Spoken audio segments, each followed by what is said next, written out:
പാലക്കാട് ഉപതെരഞ്ഞെടുപ്പ് വാർത്തകളിലേക്ക് വരാം. അതിനു മുൻപ് എക്സിറ്റ് പോൾ ഫലങ്ങൾ മഹാരാഷ്ട്രയിലും ജാർഖണ്ഡിലും വന്നുകൊണ്ടിരിക്കുകയാണ്. ഇതുവരെ പുറത്തു വന്ന എല്ലാ എക്സിറ്റ് പോൾ ഫലങ്ങളിലും ബി.ജെ.പി. മഹാരാഷ്ട്രയിലും അതുപോലെ തന്നെ ജാർഖണ്ഡിലും അധികാരത്തിലെത്തുമെന്നാണ്.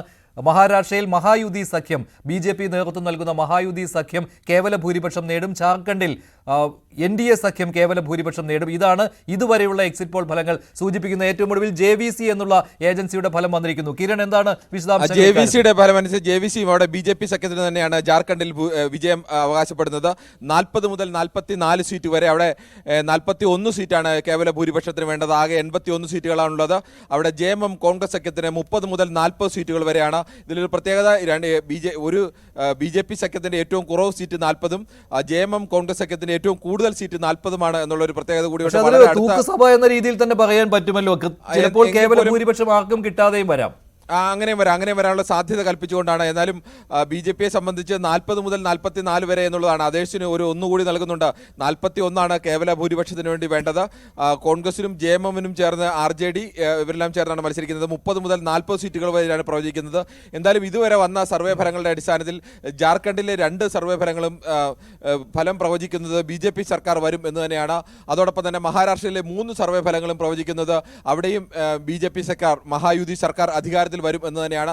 പക്ഷേ ഒരു സർവേ ഫലത്തിൽ പോലും ആധികാരികമായ ജയത്തോടുകൂടി അവിടെ BJP സർക്കാരുകൾ അധികാരത്തിൽ വരും എന്ന് പറയുന്നില്ല. എല്ലായിടത്തും പക്ഷേ കേവല ഭൂരിപക്ഷം കടന്ന കുറച്ച് സീറ്റുകളെങ്കിലും BJP സഖ്യത്തിന് തന്നെയാണ് രണ്ടിടത്തും ഈ 5 സർവേ ഫലങ്ങളും നൽകുന്നത്. ശരിയാണ്. പരമാവധി ലോവർ ലിമിറ്റും അപ്പർ ലിമിറ്റും തമ്മിലുള്ള വ്യത്യാസം 20 കൊടുക്കാറുണ്ട്. പക്ഷേ പോൾ ഡയറി എന്നുള്ള ഒരു ഏജൻസിയുടെ എക്സിറ്റ് പോൾ ഫലം വന്നതിൽ ഏതാണ്ട് 60 സീറ്റുകളെങ്കിലും അതിൽ കുറഞ്ഞ സീറ്റുകളും കൂടുതൽ സീറ്റുകളും തമ്മിലുള്ള വ്യത്യാസം വന്നിരിക്കുകയാണ്. 122 മുതൽ 186 സീറ്റുകൾ വരെ BJP സഖ്യം മഹാരാഷ്ട്രയിൽ നേടാമെന്നാണ് പോൾ ഡയറി എന്നുള്ള ഏജൻസി പ്രവചിച്ചിരിക്കുന്നത്. അതായത് 122 എന്ന് പറയുമ്പോൾ കേവല ഭൂരിപക്ഷം കിട്ടാതിരിക്കാം. 186 എന്ന് പറയുമ്പോൾ കേവല ഭൂരിപക്ഷത്തേക്കാൾ ഏതാണ്ട് 41 സീറ്റുകൾ കൂടുതൽ കിട്ടാം എന്നുള്ളതാണ് പോൾ ഡയറിയുടെ പ്രവചനം. അത് മഹാരാഷ്ട്ര ഫലത്തെക്കുറിച്ചാണ്. കോൺഗ്രസ് സഖ്യത്തിനാകട്ടെ 69 മുതൽ 121 മുതൽ, മറ്റുള്ളവരുടെയിലും അവർ നൽകിയിരിക്കുന്ന 12 മുതൽ 29 സീറ്റുകൾ വരെ നേടാമെന്നാണ്. പക്ഷെ അതൊരു വിശ്വാസയോഗ്യമായ കണക്കാണോ സിബി? അത്ര വലിയ വ്യത്യാസം പ്രവചിക്കാനാണെങ്കിൽ അത് ആർക്കും പ്രവചിച്ചൂടെ? തോക്കാം ജയിക്കാമെന്ന് പണ്ട് കാലാവസ്ഥാ പ്രവചനം പറയുന്നത് പോലെ മഴ പെയ്യാനും പെയ്യാതിരിക്കാനും സാധ്യതയുണ്ട് എന്ന് പറയുന്ന പോലുള്ളൊരു പ്രവചനമാണ്. കാരണം 145 സീറ്റുകൾ വേണ്ടുന്നിടത്ത് ഒന്നുകിൽ നിങ്ങൾക്ക് 126 സീറ്റുകൾ കിട്ടാം, അല്ലെങ്കിൽ നിങ്ങൾക്ക് 187 സീറ്റുകൾ കിട്ടാമെന്ന് പറയുന്നത് 2 എക്സ്ട്രീമും പറഞ്ഞു പോവുകയാണ്. എങ്ങനെ വീണാലും അവർ സേഫാണ്. അത് ഈ പറഞ്ഞതുപോലെ യഥാർത്ഥത്തിൽ ഒരു സർവേ നടത്തി തന്നെ പറഞ്ഞ ഫലമാണോ എന്ന് നമുക്ക് സംശയിക്കേണ്ടിയിരിക്കുന്നു.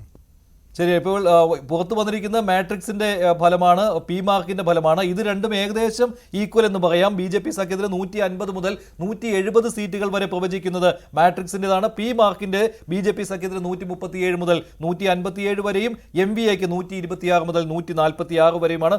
പീപ്പിൾസ് പൾസിന്റെയിൽ പറയുന്നത് BJP സഖ്യത്തിന് 182 സീറ്റുകൾ വരെ കിട്ടാമെന്നാണ്.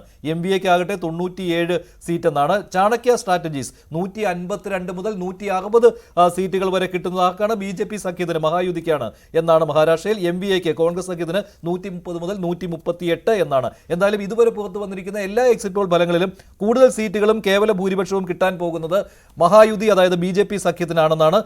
ഒരിടത്തും കോൺഗ്രസ് നേതൃത്വം നൽകുന്ന മഹാവികാസ് അഘാഡിക്ക് മഹാരാഷ്ട്രയിൽ കേവല ഭൂരിപക്ഷം പറയുന്നില്ല. അതുപോലെ തന്നെ ജാർഖണ്ഡിലും ഇന്ത്യ സഖ്യത്തിന് കേവല ഭൂരിപക്ഷം പറയുന്നില്ല. ഒരു എക്സിറ്റ് പോൾ ഫലങ്ങളും കൂടുതൽ ഫലങ്ങൾ വന്നുകൊണ്ടിരിക്കുകയാണ്. അതോടൊപ്പം തന്നെ പാലക്കാട്ടേക്ക് പോവുകയാണ്. പാലക്കാട് ഇനി 32 ബൂത്തുകളിൽ കൂടി പോളിംഗ് നീണ്ടുപോവുകയാണ്. 152 സീറ്റുകളിൽ 152 ബൂത്തുകളിൽ പോളിംഗ് അവസാനിച്ചു എന്നുള്ള ഔദ്യോഗിക അറിയിപ്പ് കിട്ടിക്കഴിഞ്ഞു. 184 ബൂത്തുകളാണ് ആകെയുള്ളത്. 32 സീറ്റുകളിൽ ഇപ്പോഴും പോളിംഗ് തുടരുകയാണ്. ഇപ്പോൾ CPM-ന്റെ പാലക്കാട് ജില്ലാ സെക്രട്ടറി EN സുരേഷ് ബാബു മാധ്യമങ്ങളെ കാണുകയാണ്. അതിലേക്ക് പെട്ടെന്ന്.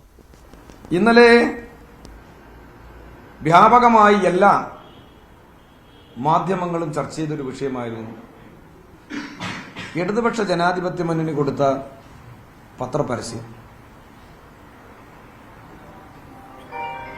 ഞങ്ങള്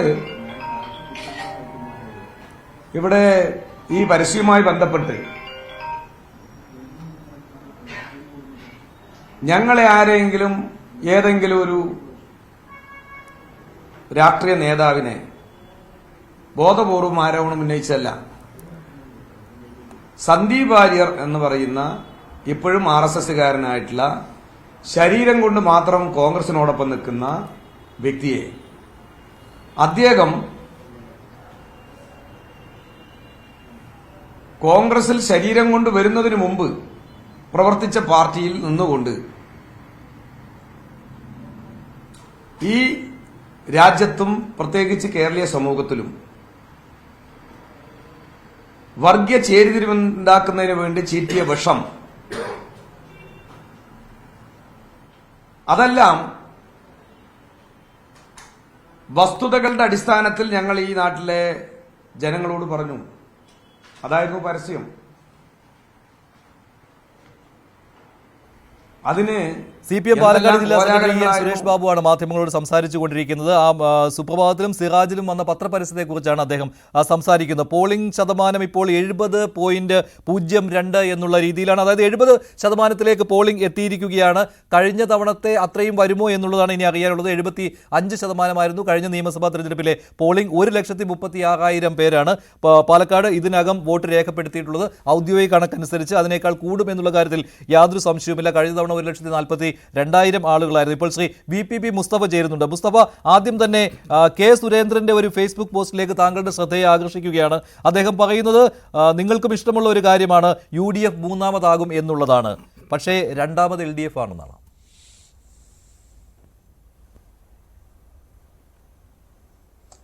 അല്ല, കെ സുരേന്ദ്രന് സ്വപ്നം കാണാൻ അവകാശമുണ്ടല്ലോ. അദ്ദേഹം BJPയുടെ സംസ്ഥാന അധ്യക്ഷനായതിനു ശേഷം കേരളത്തിൽ BJPക്ക് ഒരു സീറ്റ് കിട്ടണം. നേരത്തെ ഉണ്ടായിരുന്ന നിയമം അക്കൗണ്ട് പൂട്ടിപ്പോയി. അത് 2016 തുറന്നതാണ്. അദ്ദേഹം വന്നതിന് ശേഷം അങ്ങനെ കാര്യമായിട്ടുള്ളൊരു മുന്നേറ്റം, ഇപ്പൊ തൃശ്ശൂരിലേത് അങ്ങനെ ഒരു BJPയുടെ സംഘടിതമായ വിജയം എന്ന് പറയാൻ അവർ പോലും തയ്യാറാകുന്നില്ല. അപ്പൊ സ്വാഭാവികമായിട്ടും അദ്ദേഹത്തിന്റെ തസ്തികയെ സംബന്ധിച്ച്, അല്ലെങ്കിൽ BJPയുടെ സംസ്ഥാന പ്രസിഡന്റ് എന്നുള്ള നിലയിൽ അദ്ദേഹത്തിന്റെ പ്രവർത്തനത്തെ സംബന്ധിച്ച് BJPയിൽ തന്നെ വലിയ ആക്ഷേപങ്ങൾ ഉയർന്നു വന്നിരിക്കുന്നു. ഇപ്പൊ സന്ദീപ് വാര്യർ അത് BJPയിൽ നിന്ന് പുറത്തു പോകാൻ ഇടയായ സാഹചര്യം ഉൾപ്പെടെ അങ്ങനെയാണല്ലോ. അദ്ദേഹം വേറെ എന്തെങ്കിലും രാഷ്ട്രീയം സന്ദീപ് പറഞ്ഞിട്ടില്ല. നിലപാടുകളോ ആശയങ്ങളോ ഒന്നും പറഞ്ഞിട്ടില്ല. ആകെ പറഞ്ഞത് അധികാരം പങ്കിടുന്നതുമായി ബന്ധപ്പെട്ട് ഇദ്ദേഹവുമായിട്ട്, കെ സുരേന്ദ്രനുമായിട്ടുള്ള തർക്കം മാത്രമാണ്.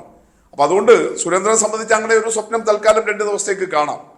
എന്നാൽ യഥാർത്ഥത്തിൽ പാലക്കാട്ടെ റിസൾട്ട് എന്ന് പറയുന്നത് കഴിഞ്ഞ 2019 ലോക്സഭാ തെരഞ്ഞെടുപ്പിന് ശേഷം നടന്ന സംസ്ഥാനത്തെ നിയമസഭാ തെരഞ്ഞെടുപ്പുകളിൽ ഇടതുപക്ഷം നേടിയതുപോലെയുള്ള ഒരു മുന്നേറ്റം ഉണ്ടാക്കുന്ന വിധത്തിലായിരിക്കും 2024 ലോക്സഭാ തെരഞ്ഞെടുപ്പിന് ശേഷം ഇപ്പോൾ നടക്കുന്ന ഉപതെരഞ്ഞെടുപ്പുകളിലെയും റിസൾട്ട് ഉണ്ടാകാൻ വേണ്ടി പോകുന്നത്.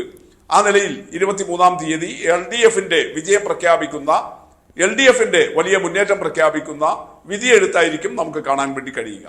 ശരി, ആത്മവിശ്വാസം പ്രകടിപ്പിക്കുകയാണ് ശ്രീ VPP മുസ്തഫ. എന്തായാലും പോളിംഗ് ശതമാനത്തിൽ കുറവുണ്ടായിട്ടില്ല എന്നുള്ളത് ശ്രദ്ധേയമാണ്. ഉച്ചവരെ അങ്ങനെയായിരുന്നു സൂചന. പക്ഷേ ഉച്ചയ്ക്ക് ശേഷം പോളിംഗ് ശതമാനം കുതിച്ചുയരുന്ന കാഴ്ചയാണ് കണ്ടത്. എന്തായാലും 75ലേക്ക് വന്നാലും അത്ഭുതപ്പെടേണ്ടതില്ല എന്നാണ്. ഇപ്പോൾ ഇനിയും 32 ബൂത്തുകളിൽ പോളിംഗ് തുടരുകയാണ്. അത് 8 മണി വരെയെങ്കിലും തുടരേണ്ടി വരുമെന്നുള്ളതാണ് അവിടുത്തെ ഗ്രൗണ്ട് റിപ്പോർട്ടുകൾ സൂചിപ്പിക്കുന്നത്. ഈ പോളിംഗ് ശതമാനം കൂടിയത് ആത്മവിശ്വാസം കൂട്ടിയിട്ടുണ്ട് എന്നുള്ള രീതിയിലാണ് ശ്രീ VPP മുസ്തഫയുടെ പ്രതികരണം. ശ്രീ ജയസൂര്യൻ BJP നേതാവ് കൂടി തത്സമയം ചേരുകയാണ്. അതിലേക്ക് പോകുന്നതിന് മുൻപ് കൂടുതൽ എക്സിറ്റ് പോൾ ഫലങ്ങൾ വരുന്നുണ്ട്. കിരൺ, എന്താണ് അപ്ഡേറ്റ് ഉള്ളത്? ഒരു എക്സിറ്റ് പോൾ ഫലം കൂടി വന്നിരിക്കുന്നു. പീപ്പിൾസ് പ്ലസ് എന്നാണ്, പീപ്പിൾസ് പൾസ് ആണ്, ക്ഷമിക്കണം. പീപ്പിൾസ് പൾസിന്റെ ഫലം അനുസരിച്ച് BJPക്ക് വലിയ വിജയമാണ്. അവിടെ മഹായുതിക്ക് 182 സീറ്റുകൾ നേടി അവർ വിജയിക്കുമെന്നുള്ള ആധികാരികമായ വിജയമാണ് പ്രവചിക്കുന്നത്. മഹാവികാസ് അഘാഡിക്ക് 97 സീറ്റുകൾ മാത്രമാണ്. മറ്റുള്ളവർക്ക് 9 സീറ്റാണ്. ഏറ്റവും കൂടുതൽ സീറ്റുകൾ നൽകിയിരിക്കുന്നത് ഇപ്പോൾ ഈ പീപ്പിൾസ് പൾസ് ആണ്. അവർ നൽകിയിരിക്കുന്ന അനുസരിച്ച് 182 സീറ്റുകൾ എന്ന് പറയുമ്പോൾ അത് വളരെ ആധികാരികമായ ഒരു വിജയമാണ്. 288 അംഗ നിയമസഭയിലേക്ക് 145 സീറ്റുകളാണ് കേവല ഭൂരിപക്ഷത്തിന് വേണ്ടത്. അതും കടന്ന് 182. മറ്റ് ഒരു സർവേയും ഇത്രയും വലിയൊരു ഫലം നൽകിയിട്ടില്ല.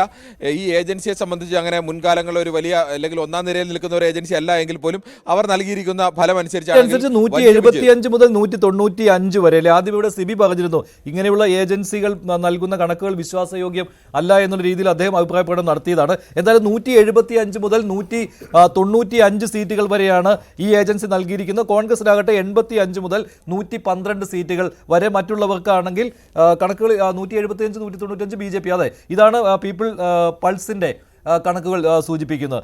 ശ്രീ ഡോക്ടർ G ഗോപകുമാർ, ഇതുവരെ ഏതെല്ലാം ഫലങ്ങൾ വന്നിട്ടുണ്ടോ അതെല്ലാം BJP സഖ്യമാണ് മഹായുതിയാണ് അധികാരത്തിലേറാൻ പോകുന്ന മഹാരാഷ്ട്രയിൽ എന്നാണ് പറയുന്നത്. ജാർഖണ്ഡിലും സമാനമാണ്. താങ്കൾ എങ്ങനെ കാണുന്നു ഈ എക്സിറ്റ് പോൾ ഫലങ്ങളെ? ഹരിയാനയിലെ എക്സിറ്റ് പോൾ പ്രവചനത്തിന് ശേഷം പൊതുവെ രാഷ്ട്രീയ നിരീക്ഷകർ ഉൾപ്പെടെയുള്ളവർ ഇതിനകത്ത് വാണിജ്യ താല്പര്യങ്ങൾ ഒരുപാട് ഉള്ളതുകൊണ്ട് എക്സിറ്റ് പോളുകളെ പൂർണ്ണമായും അംഗീകരിക്കാത്തൊരു സാഹചര്യമുണ്ട് എന്നുള്ളത് ആദ്യമേ പറയട്ടെ. സാധാരണ എക്സിറ്റ് പോളുകൾ വരുമ്പോൾ നമ്മളതിൻ്റെ ആവറേജ് എടുത്ത് പോൾ ഓഫ് പോൾസ് എന്ന് പറഞ്ഞിട്ട് അതായിരിക്കും കൂടുതൽ സാധ്യത ഉണ്ടാകും എന്ന് പറയുന്നത്. അങ്ങനെ പറഞ്ഞാൽ പോലും ഹരിയാനയിലെ വിധി തീർച്ചയായിട്ടും എക്സിറ്റ് പോളുകൾക്ക് ഘടകവിരുദ്ധമായിരുന്നു. കാരണം ഇന്ന് നിർഭാഗ്യവശാൽ അക്കാഡമിക് താല്പര്യത്തെക്കാൾ വ്യവസായിക താല്പര്യമുള്ളതുകൊണ്ട് എക്സിറ്റ് പോളുകൾ തന്നെ ഒരു വ്യവസായമായി മാറി എന്നുള്ളൊരു ഗതികേടിലാണ് നമ്മൾ നിൽക്കുന്നത്. അതവിടെ നിൽക്കട്ടെ. ഇപ്പോൾ ഈ മഹാരാഷ്ട്രയിലെ രാഷ്ട്രീയത്തിൽ പൊതുവിൽ കാണുന്ന ഒരു സാഹചര്യം നോക്കുമ്പോൾ ഇവിടുത്തെ വിലയിരുത്തൽ എക്സിറ്റ് പോളുകൾ വന്ന റിസൾട്ടൊക്കെ BJPക്ക് ഒരുവിധം അനുകൂലമാണ്. എന്നാൽ വളരെ അറിയപ്പെടാത്ത ചില എക്സിറ്റ് പോളുകൾ ഏജൻസി മാത്രമാണ് തൂത്തുവാരിയുള്ള വിജയം BJPക്ക് 195 സീറ്റ് വരെയൊക്കെ പ്രവചിക്കുന്നത്. അതൊന്നും യാഥാർത്ഥ്യമാകാൻ വഴിയില്ല. പക്ഷേ തീർച്ചയായിട്ടും BJP ഹരിയാനയുടെ തെരഞ്ഞെടുപ്പ് ഫലത്തിൻ്റെ അനുഭവത്തിൽ കുറച്ചുകൂടി നന്നായിട്ട് സോഷ്യൽ എഞ്ചിനീയറിംഗ് നടത്തി, പ്രത്യേകിച്ച് ലോക്സഭാ തെരഞ്ഞെടുപ്പിൽ ഹരിയാനയേക്കാൾ തിരിച്ചടി ഉണ്ടായ മഹാരാഷ്ട്രയിൽ അസംബ്ലി തെരഞ്ഞെടുപ്പ് ജയിക്കണമെങ്കിൽ കഠിനാധ്വാനം ചെയ്യണമെന്നുള്ള സാഹചര്യം അത് മനസ്സിലാക്കിയുള്ള പ്രവർത്തനം അവർ ചെയ്തു. പ്രത്യേകിച്ച് ഇന്ത്യ സഖ്യം കൂടുതലും മറാത്ത സഖ്യത്തിനെ കൂടുതൽ പിന്തുണയ്ക്കുകയും അങ്ങനെ മറാത്ത സമുദായത്തിൻ്റെ പിന്തുണയോടുകൂടി മറാത്ത വിഭാഗക്കാരുടെ പിന്തുണയോടുകൂടി ജയിക്കാനുള്ള സാഹചര്യത്തിന് വേണ്ടിയുള്ളൊരു സോഷ്യൽ എഞ്ചിനീയറിംഗ് ആണ് ഇന്ത്യ സഖ്യം നടത്തിയത്, മഹാവികാസ് അഘാടി ചെയ്ത്. അതിന് ഘടകവിരുദ്ധമായി ബാക്കിയുള്ള വിഭാഗങ്ങളെയെല്ലാം ഒരുമിച്ച് കൊണ്ടുവരാൻ BJPക്ക് കഴിഞ്ഞു. ആ ശ്രമം വിജയിച്ചതായിട്ട് കുറച്ചൊക്കെ ഈ ബലങ്ങളിൽ നിന്ന് മനസ്സിലാകുന്നുണ്ട്. അതുകൊണ്ടാണ് ഒരുപക്ഷെ BJPക്ക് മുൻതൂക്കം ലഭിക്കുന്നത്. അത് ആദ്യത്തെ കാര്യം. രണ്ടാമത്, പൊതുവിൽ മഹാരാഷ്ട്രയെക്കുറിച്ച് പറയുമ്പോൾ ഇന്ത്യയിലെ സംസ്ഥാനങ്ങളിൽ ഏറ്റവും സാമ്പത്തിക പുരോഗതി നേടിയിട്ടുള്ള സംസ്ഥാനം, വ്യവസായ തലസ്ഥാനം എന്ന് മുമ്പേ പറയാം. അതോടൊപ്പം മഹാരാഷ്ട്രയിൽ പൊതുവിലുള്ള വികാസങ്ങളെല്ലാം നോക്കുമ്പോൾ അടിസ്ഥാന വികസന സൗകര്യങ്ങൾ ഉൾപ്പെടെ ഒരുപാട് മാറ്റങ്ങൾ കൊണ്ടുവന്നിട്ടുണ്ട്. അതിന് കേന്ദ്ര ഗവൺമെൻറ്റും അതോടൊപ്പം ഇപ്പോൾ ഭരിക്കുന്ന BJP സഖ്യവും കാരണമായിരുന്നു. അതിനെതിരെയുള്ളൊരു വലിയൊരു മൂവ്മെൻറ്റ് അവിടെ കൊണ്ടുവരാൻ MVP-ക്ക് കഴിഞ്ഞിട്ടുണ്ടോ, പ്രതിപക്ഷ സഖ്യത്തിന് കഴിഞ്ഞിട്ടുണ്ടോ എന്നുള്ളതാണ് ഇവിടെ നമുക്ക് മനസ്സിലാക്കേണ്ടത്. ഇവിടെ തീർച്ചയായിട്ടും മറാത്ത സഖ്യത്തിന് പുറമെ ന്യൂനപക്ഷ ക്രോഡീകരണവും ഒരുമിച്ച് വന്നാൽ അതൊരു ഭൂരിപക്ഷമാകുന്നുള്ള കണക്കുകൂട്ടലായിരിക്കാം ഒരുപക്ഷെ രാഹുൽ ഗാന്ധിയെയും അതോടൊപ്പം തന്നെ ഇന്ത്യ സഖ്യത്തിനും ഇത്തരമൊരു മുന്നണി ശക്തിപ്പെടുത്താൻ കാരണമായത്. പക്ഷേ അത് വിജയിച്ചില്ല എന്നാണ് ഈ ഫലങ്ങളിൽ നിന്ന് നമുക്ക് മനസ്സിലാക്കേണ്ടത്. എക്സിറ്റ് പോൾ ഫലങ്ങൾ നൽകുന്ന സൂചന അനുസരിച്ച് നിലവിൽ പറയാൻ പറ്റുന്നത് മഹാരാഷ്ട്രയിൽ മഹായുതി സഖ്യം, അതായത് 2019 സഖ്യം വേറെയാണ് എന്നിരുന്നാൽ പോലും അന്ന് NDA സഖ്യം BJPയും ശിവസേനയും ചേർന്നുള്ള സഖ്യം അധികാരത്തിലേക്ക് എത്തിയതിന് സമാനമായ രീതിയിൽ തന്നെ ഇങ്ങനെ പാർട്ടികൾ, അതായത് 4 പാർട്ടികൾ എന്ന് പറയുന്നത് NCPയുടെ 2 പാർട്ടികളും ശിവസേനയുടെ 2 പാർട്ടികൾ, അവർ 2 മുന്നണിയിലായി നിൽക്കുന്നു എന്നുള്ള പ്രത്യേകത ഈ തെരഞ്ഞെടുപ്പിനുണ്ടായിരുന്നു. പാലക്കാട്ടേക്ക് തിരിച്ചു വരികയാണ്. പാലക്കാട് പോളിംഗ് അവസാനിച്ചിട്ടില്ല, 70% കടന്ന് പോളിംഗ് മുന്നോട്ട് പോവുകയാണ്. ശ്രീ ജയസൂര്യൻ ചേരുകയാണ്, BJPയുടെ വക്താവ്. ശ്രീ ജയസൂര്യൻ, നിങ്ങൾ എന്തിനാണ് LDFന് ആവശ്യമില്ലാതെ മാർക്കിടുന്നത്? കെ സുരേന്ദ്രന്റെ വാക്കുകൾ അതാണല്ലോ സൂചിപ്പിക്കുന്നത്, LDF 2ാം സ്ഥാനത്ത് എന്ന്. എന്താണ് അങ്ങനെ ഒരു മാറ്റത്തിന് കാരണം? നേരത്തെ അങ്ങനെ ആയിരുന്നില്ലല്ലോ, UDFും BJPയും തമ്മിലുള്ള മത്സരം എന്നായിരുന്നില്ലേ? പക്ഷേ ഇപ്പോഴത്തെ വോട്ടിങ്ങിന്റെ യാഥാർത്ഥ്യങ്ങളിലേക്ക് നമ്മളൊന്ന് പോയാൽ അതിന്റെ കണക്കുകൾ പൂർണ്ണമായും പുറത്തു വരുന്നതേ ഉള്ളൂ എങ്കിൽ പോലും കിട്ടിയ കണക്കുകൾ വെച്ച് നോക്കിയാൽ തന്നെ അങ്ങനെ ഒരു ഫലം വളരെ വ്യക്തമാണ്. കഴിഞ്ഞ തവണ BJP പിന്നിൽ പോകാൻ കാരണമായ ഒരു പഞ്ചായത്തുണ്ട്, വിരായിരി പഞ്ചായത്ത്. അവിടെയാണ് BJPയെ കടത്തിവെട്ടുന്ന വലിയ ഭൂരിപക്ഷം, അതായത് അവിടെ LDFും UDFും കൂടി ചേർന്ന് LDFും BJPയും കൂടി ചേർന്ന് എത്ര വോട്ട് സമാഹരിച്ചോ അതിനേക്കാൾ കൂടുതൽ വോട്ടാണ് UDF സ്ഥാനാർത്ഥിക്ക് അവിടെ കിട്ടിയത്, പ്രായരി പഞ്ചായത്ത്. പക്ഷെ ഇത്തവണ നോക്കൂ, പ്രായരി പഞ്ചായത്തിൽ 10% വോട്ടുകൾ കുറഞ്ഞിരിക്കുന്നു. എന്ന് പറഞ്ഞാൽ വോട്ട് ചെയ്തിട്ടില്ല. UDFനെ എക്കാലവും രക്ഷിക്കുകയും താങ്ങി നിർത്തുകയും ചെയ്യുന്ന പഞ്ചായത്താണ് പ്രായരി പഞ്ചായത്ത്. മറ്റു പഞ്ചായത്തുകളിൽ ആർക്കൊക്കെ ഭൂരിപക്ഷം കിട്ടിയാലും ഇവർ ഒറ്റ പഞ്ചായത്തിന്റെ മുൻതൂക്കം കൊണ്ടാണ് UDF അവിടെ ജയിക്കുന്നത്.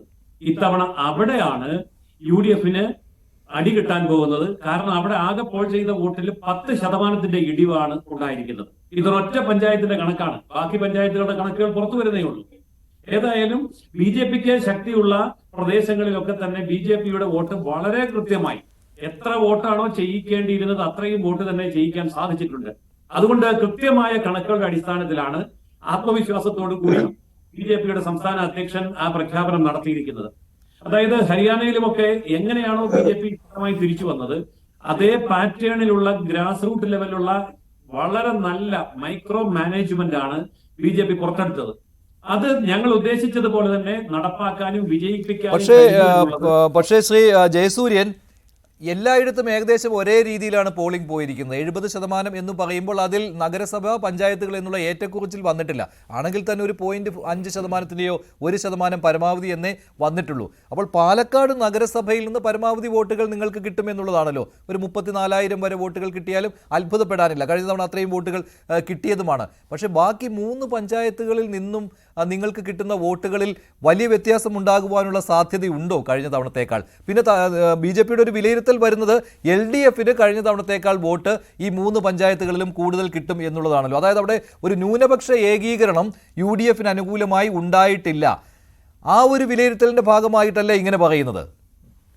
തീർച്ചയായിട്ടും ഇത്തവണത്തെ ന്യൂനപക്ഷ ഏകീകരണത്തിൽ 2 കാര്യങ്ങൾ സംഭവിച്ചിട്ടുണ്ട്. അതായത് ക്രിസ്ത്യൻ വോട്ടുകൾ പാലക്കാടിനെ സംബന്ധിച്ചിടത്തോളം വലിയ ഒരു ശക്തി അല്ല എങ്കിൽ പോലും ക്രിസ്ത്യൻ വോട്ടുകളുടെ ഏകീകരണം കൃത്യമായും BJP-ക്ക് അനുകൂലമായിട്ട് വരാനുള്ള രാഷ്ട്രീയ സാമൂഹ്യ സാഹചര്യങ്ങൾ നിലവിലുണ്ട്. അത് അപ്രകാരം തന്നെ സംഭവിച്ചിട്ടുണ്ട് എന്ന് ഞങ്ങൾ ഉറച്ചു വിശ്വസിക്കുന്നു. കഴിഞ്ഞ കാലഘട്ടങ്ങളിൽ ഒരു തെരഞ്ഞെടുപ്പിൽ പോലും ക്രിസ്ത്യൻ വോട്ടുകൾ ഇതുപോലെ BJP-യിലേക്ക് വന്നിട്ടില്ല. പക്ഷെ ഇത്തവണ അത് ഒറ്റക്കെട്ടായിട്ട് തന്നെ വരും എന്ന് ഞങ്ങൾ പ്രതീക്ഷിക്കുകയാണ്. മറുവശത്ത് മുസ്ലിം വോട്ടുകൾ UDF-നും LDF-നുമായിട്ട് വീതിച്ചു പോകാനുള്ള സാഹചര്യങ്ങളും അവിടെ ഉണ്ട്. കൃത്യമായിട്ട് പറഞ്ഞാൽ സന്ദീപ് വാര്യരുടെ പോക്ക് അത് UDF-ലേക്ക് എത്തുമ്പോൾ UDF-നെ സംബന്ധിച്ചിടത്തോളം ഉണ്ടാക്കിയ ഒരു വികാരം കോൺഗ്രസുകാരിലാണെങ്കിലും പ്രത്യേകിച്ച് മുസ്ലിം വോട്ടുകളിലാണെങ്കിലും അത് UDF വിരുദ്ധമായിട്ടുള്ള ഒരു ചിന്തയിലേക്ക് പോയിട്ടുണ്ട്. അവിടെ 2 തരത്തിൽ കാര്യങ്ങൾ സംഭവിക്കാം. ഒന്ന്, വോട്ട് ചെയ്യാതിരിക്കാം. 2, UDF-ന് കിട്ടേണ്ട മുസ്ലിം വോട്ടുകളിൽ ഒരു വലിയ വിഭാഗം വോട്ട് LDF-ലേക്ക് പോകാനും സാധ്യതയുണ്ട്. അങ്ങനെ വരുമ്പോൾ കൃത്യമായും BJP-ക്ക് ജയിച്ചു കയറാൻ കഴിയുന്ന ഒരു ചാനൽ അവിടെ തുറന്നു കിട്ടിയിട്ടുണ്ടെന്നാണ് ഞങ്ങളുടെ വിശ്വാസം. അതിന്റെ അടിസ്ഥാനത്തിൽ ഞങ്ങളുടെ കണക്കുകൂട്ടലുകൾ കൂടി വെച്ചുകൊണ്ടാണ് സംസ്ഥാന അധ്യക്ഷൻ വ്യക്തമായിട്ടും അങ്ങനെ പ്രവചിച്ചിരിക്കുന്നത്. ശരി, കെ സുരേന്ദ്രന്റെ വാക്കുകളാണ്. അതാണ് ശ്രീ ജയസൂര്യനും ആവർത്തിക്കുന്നത്. അവിടെ BJP ഒന്നാമതെത്തും, രണ്ടാമത് LDF ആയിരിക്കും, മൂന്നാം സ്ഥാനത്തേക്ക് UDF പോകും എന്നുള്ളതാണ്. ശ്രീ N. ശ്രീകുമാർ എങ്ങനെ കാണുന്നു ഈ വിലയിരുത്തലിനെ? അതിന്റെ കണക്കുകൾ വെച്ചുള്ള കാര്യങ്ങളാണ് ഇവിടെ ജയസൂര്യൻ അവതരിപ്പിച്ചത്. അല്ല, പാലക്കാട്ടും അതുപോലെ തന്നെ വയനാടും ചേലക്കരയിലും ഒക്കെ BJP ജയിക്കുമെന്ന് BJP-യും CPM ജയിക്കുമെന്ന് CPM പറയാറുണ്ടല്ലോ. പാലക്കാട് മാത്രമേ BJP-ക്ക് സാധ്യതയുള്ളൂ. ചേലക്കരയും വയനാടും വിട്ടുകളാം BJP-യുടെ അക്കൗണ്ടിൽ നിന്ന്. അതുപോലെ വയനാട് LDF-ന്റെ അക്കൗണ്ടിൽ നിന്ന് വിട്ടുകളയാം. അതായത് അവരുടെ സ്ഥിരം ഇതായിട്ട് ഞാൻ പറഞ്ഞതേ ഉള്ളൂ. 35 സീറ്റ് കിട്ടിയാൽ കേരളം ഭരിക്കുമെന്ന് അവർ ഒരിക്കൽ പറഞ്ഞിരുന്നു. ഞാൻ പറഞ്ഞു അത് അവകാശമാണ്. അതിപ്പോ കോൺഗ്രസ് ആണെങ്കിലും CPM ആണെങ്കിലും ഒക്കെ അവരുടെ നേതാക്കൾ അവർക്ക് കൊടുക്കുന്ന പറയില്ല. പക്ഷെ പാലക്കാട് BJP-ക്ക് കഴിഞ്ഞ തവണ ഈ ശ്രീധരൻ മത്സരിച്ച കാര്യം ഇവരാരും പറയുന്നില്ല. ഇപ്പൊ ഇവിടെ സംസാരിച്ച നമ്മുടെ ജയസൂര്യനും പറയുന്നത് ഈ ശ്രീധരനെ കുറിച്ച് പറയുന്നില്ല. ഈ ശ്രീധരൻ മത്സരിച്ചുകൊണ്ടാണ് കഴിഞ്ഞ തവണ BJP 2ാം സ്ഥാനത്ത് എത്തിയത്. ഈ ശ്രീധരൻ മത്സരിക്കാത്ത ഈ തെരഞ്ഞെടുപ്പിൽ, പ്രത്യേകിച്ച് ഭരണവിരുദ്ധ വികാരം കൂടുതലുള്ള ഈ തെരഞ്ഞെടുപ്പില്, ഒരുപാട് രാഷ്ട്രീയമായി ഒരുപാട് അപജയങ്ങൾ കണ്ട ഈ തെരഞ്ഞെടുപ്പില് BJP-ക്ക് ഒരു തരത്തിലുള്ള മുന്നേറ്റം ഞാൻ കാണുന്നില്ല. എനിക്ക് തോന്നുന്നത് BJP 2ാം സ്ഥാനത്തോ 3ാം സ്ഥാനത്തോ എന്നുള്ളതല്ല വിഷയം. അവർക്ക് ഈ ശ്രീധരൻ ഉണ്ടാക്കി കൊടുത്ത വോട്ട് ഇത്തവണ എങ്ങനെ അവർക്ക് കൈക്കലാക്കാൻ പറ്റുമോ അതാണ് പറയണ്ടേ. ഈ ശ്രീധരന് കിട്ടിയ വോട്ട് അതേപോലെ കൃഷ്ണകുമാറിന് കിട്ടുമോ? ഇല്ല. കാരണം എന്താണ്? പൊതുസമ്മതനായിരുന്നു ഈ ശ്രീധരൻ.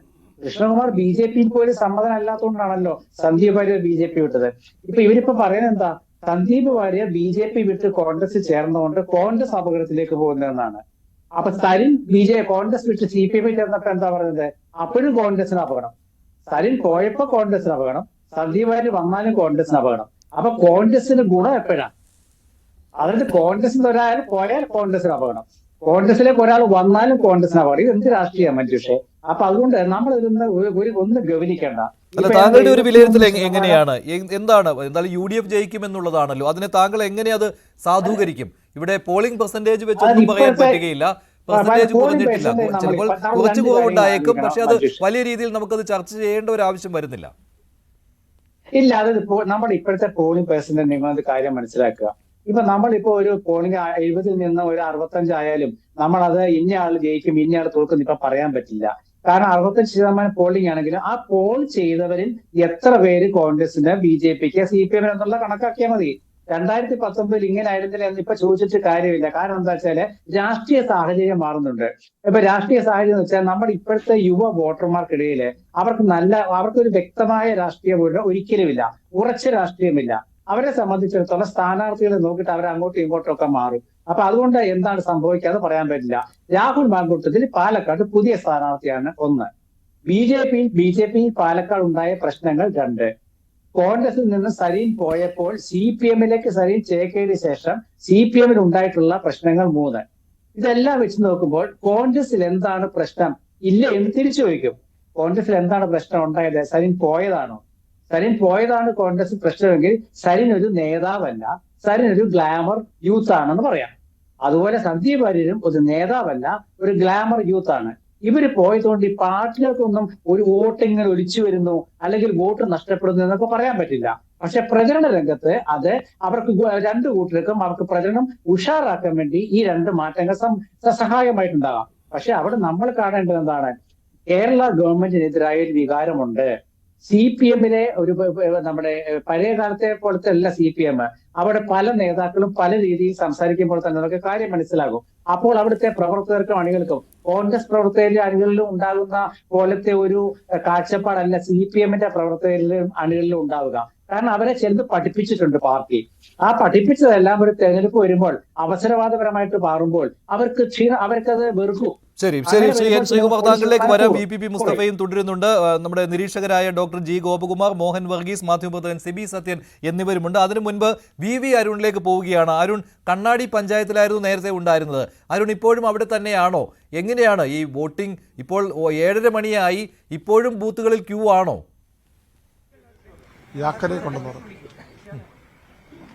മഞ്ജുഷ്, കടകുറിശി ഗവൺമെന്റ് LP സ്കൂളിലെ പോളിംഗ് അവസാനിച്ചു. അവസാനത്തെ വോട്ടർ ഇപ്പോൾ വോട്ട് ചെയ്ത് പുറത്തേക്ക് വരും. 54 ടോക്കണുകളാണ് ഈ 6 മണി സമയത്തിന് ശേഷം നൽകിയത്. 6 മണിക്ക് കൃത്യമായി ഗേറ്റ് ക്ലോസ് ചെയ്തു. അതിനുശേഷം വന്ന ആളുകൾക്ക് ടോക്കൺ നൽകി. അവസാനത്തെ വോട്ടറും പോൾ ചെയ്ത് പുറത്തേക്ക് വരികയാണ്. അതായത് ഇവിടെ ഇപ്പോൾ ഈ സമയമാകുമ്പോൾ 7:22 ആകുമ്പോൾ അവസാനിച്ചു. പക്ഷേ ഇനിയും ചില ബൂത്തുകൾ ബാക്കിയുണ്ട്. യാക്കര അടക്കമുള്ള സ്ഥലങ്ങളിൽ ഇനിയും പോളിംഗ് പൂർത്തിയാകാനുണ്ട് എന്നാണ് നമുക്ക് ലഭിക്കുന്ന വിവരം. അല്പസമയത്തിനകം ഇടതുമുന്നണി സ്ഥാനാർത്ഥി ഡോക്ടർ സരിൻ യാക്കരയിൽ, അതായത് സമയപരിധിക്കുള്ളിൽ ഈ യാക്കര ഇതുവരെയും പോളിംഗ് പൂർത്തിയായിട്ടില്ല. യാക്കരയിലെ ബൂത്തുകളിലേക്ക് സരിൻ എത്തുന്നു. അതായത് ഇനിയും പോളിംഗ് പൂർത്തിയാകാനുണ്ട് എന്നുള്ളതാണ് ഏറ്റവും പ്രധാനപ്പെട്ട കാര്യം. ജില്ലാ PRDയുടെ ഏറ്റവും ഒടുവിൽ വന്ന അറിയിപ്പ് പ്രകാരവും അതുതന്നെയാണ് പറയുന്നത്. 184 പോളിംഗ് ബൂത്തുകളാണ് ആകെ ഉള്ളത്. ഇതിൽ 159 എണ്ണത്തിൽ 86.41 പോളിംഗ് ബൂത്തുകളിൽ